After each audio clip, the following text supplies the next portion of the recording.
Assalamualaikum warahmatullahi wabarakatuh, teman-teman pioneers di seluruh penjuru negeri dan di seluruh penjuru dunia.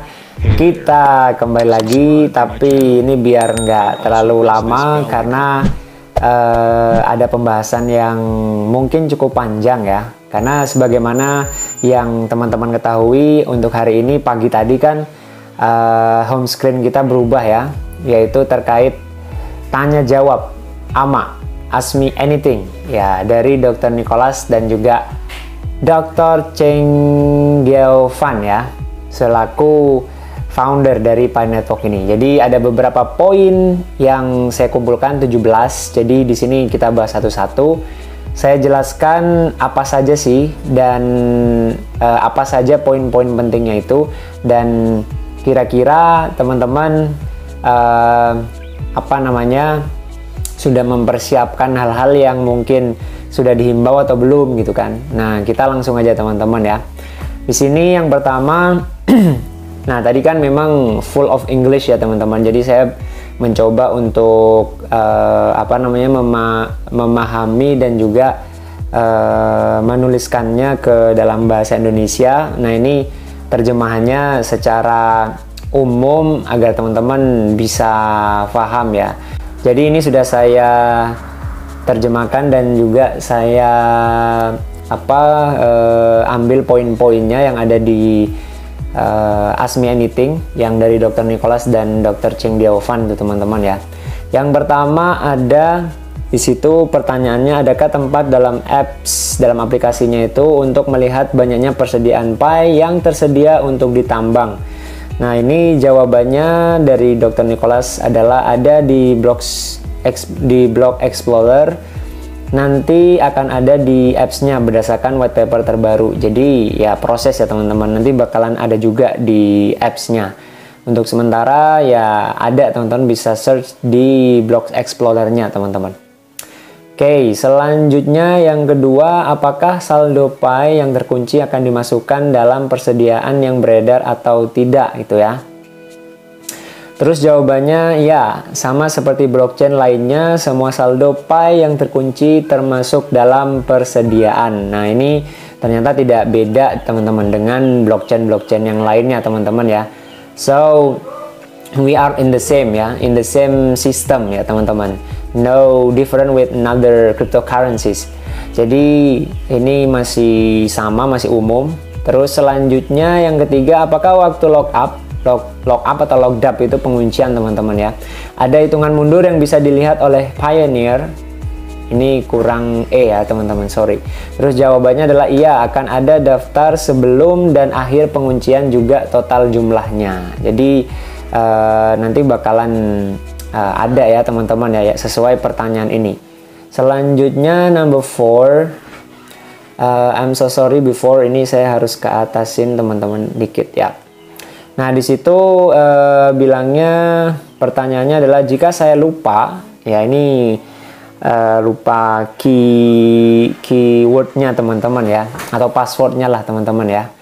Terus kemudian tidak bisa membuat wallet baru lagi, apakah saldo Pi akan dikirim ke wallet yang sudah dibuat yang saya lupa kuncinya. Jadi dia ini benar-benar lupa, dan kasusnya banyak ya teman-teman pioneers di Indonesia yang banyak lupa passwordnya nih ya teman-teman ya. Jadi di sini untuk jawabannya, tunggu seminggu sebelum tekan tombol mulai transfer. Jadi teman-teman sebelum memencet tombol transfer itu, nah ini konteksnya adalah sebelumnya ya. Tapi ini ada lanjutannya, kalau hilang atau lupa setelah itu maka saldo Pi akan hilang, jadi harus ekstra hati-hati. Jadi teman-teman di sini ada pembicaraan yang panjang, tapi saya ke intinya aja, saya jelasin dikit. Seperti cryptocurrency yang lainnya itu, ketika hilang passphrase-nya atau private key-nya, passwordnya itu memang sulit teman-teman, sulit diselesaikan permasalahannya. Karena apa? Decentralized itu kan kita yang benar-benar mengatur gitu, bukan orang lain. Jadi ya kita harus benar-benar menjaga itu, harus hati-hati ya. Jadi jangan sampai sembarangan, jangan sampai lupa ya. ya itu tergantung masing-masing. Kalau sudah seperti ini ya bahaya teman-teman ya. Jadi jangan dibuat sepele teman-teman. Oke, next. Yang kelima, adakah pemberitahuan terlebih dulu terkait transfer saldo Pi sehingga Pioneer nanti bisa merubah pengaturannya? Jawabannya adalah ya, sudah dijelaskan sebelumnya. Nanti setelah tombolnya sudah ditekan maka akan segera otomatis ditransfer. Nah, ini terkait proses di mainnet ya teman-teman ya. Jadi seperti aplikasi yang lain juga pasti ada notification teman-teman. Selanjutnya yang 6. Oh ya, ini masih lama teman-teman ya, pembahasannya ada 17 poin yang di aplikasi yang terbaru itu, dari pembahasan terbaru. Terus yang ke-6 itu, apakah kita hanya punya satu wallet atau bisa banyak wallet di apps-nya, di aplikasi Pi Network-nya teman-teman ya. Jawabannya untuk saat ini memang satu orang satu wallet aja. Nah, tetapi di masa depan bisa membuat beberapa wallet lagi hanya dengan menggunakan passphrase yang sama. Nah, jadi ini teknologi yang akan baru dibuat oleh Dr. Nicholas dan tim teman-teman.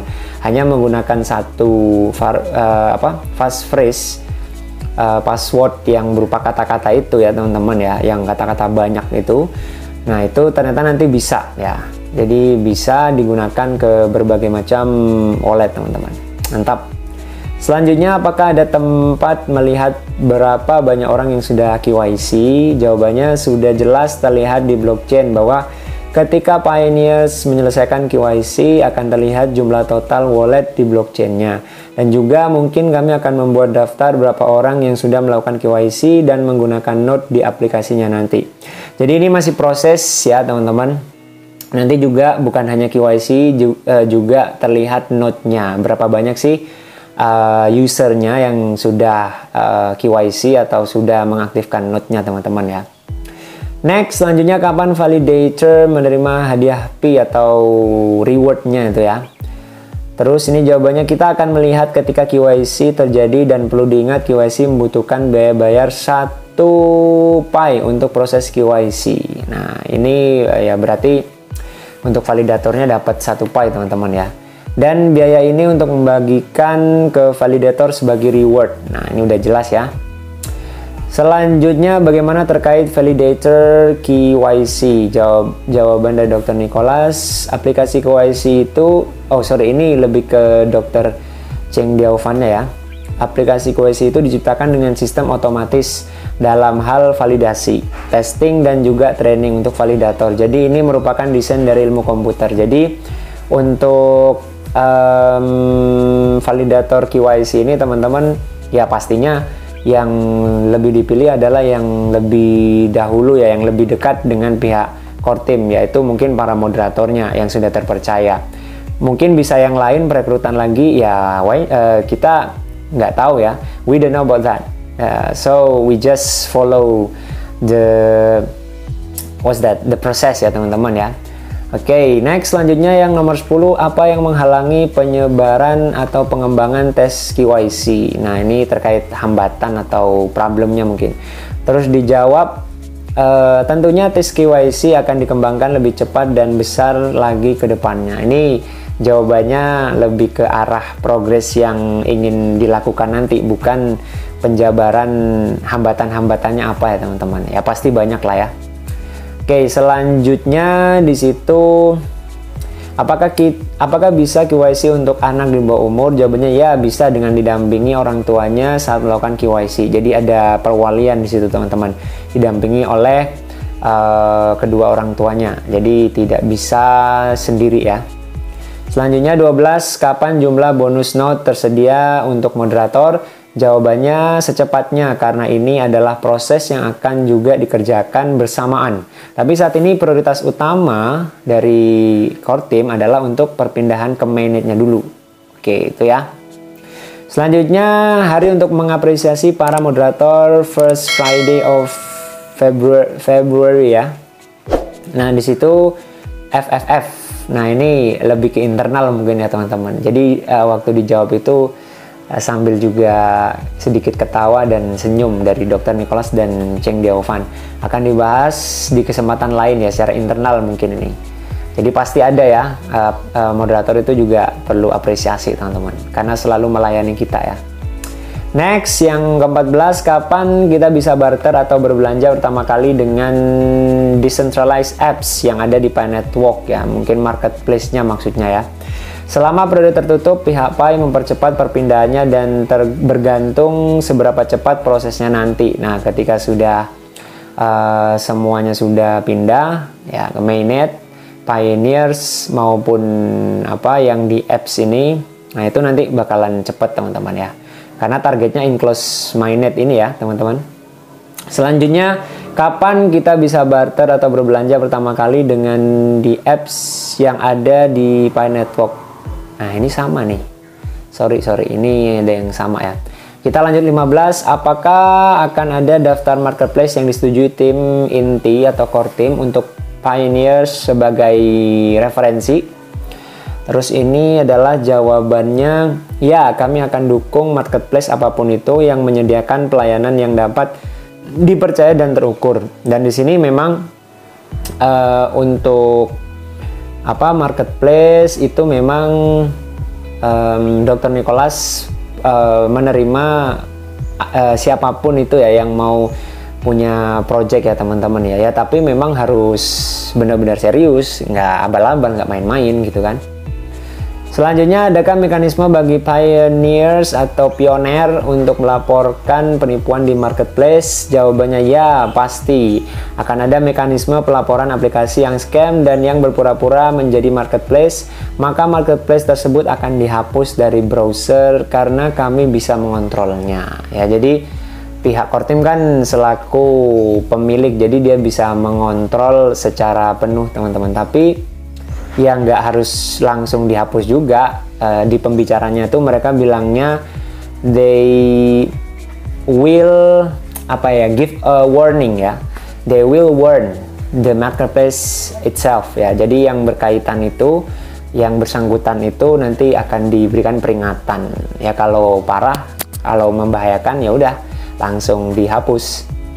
Yang terakhir, pertanyaan seputar notes. Ini jawabannya ya kurang lebih ya. Untuk fokus di periode ini adalah mendapatkan banyak notes sekaligus untuk pindah ke mainnet. Note yang aktif sudah lebih dari 70.000. Luar biasa, gede banget nih ya. Ini yang akhir-akhir ini teman-teman ya. Mantap nih. Node operators otomatis bergabung dengan obrolan. Nah ini nanti mekanismenya lebih internal lah ya teman-teman. Selanjutnya berbagi IP. Nah ini kurang paham saya nih, bagian perkomputeran ya. Bisa dilakukan tapi hanya satu yang menjadi supernode. Jadi walaupun teman-teman bisa berbagi tapi supernode-nya hanya satu ya.